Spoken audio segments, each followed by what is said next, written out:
خلصتي توضيب شقتك وخلاص هتفرشي؟ عروسة جديدة وخلصتي التجهيزات؟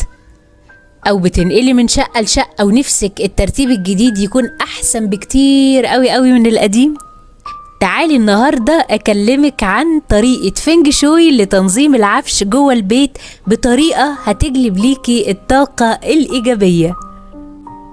طريقة فينج شوي هي عبارة عن علم شرق آسيوي بيتكلم عن الطاقة وإزاي ننظم كل حاجة في حياتنا بحيث تجيب لينا طاقة إيجابية.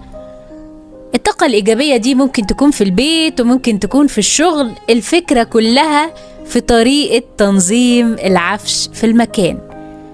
علم الفينج شوي ده له قواعد وأساسيات بتقول لنا إزاي نرتب العفش في البيت أو حتى في مكان الشغل وننظمه بطريقة تجيب لنا طاقة إيجابية جوه البيت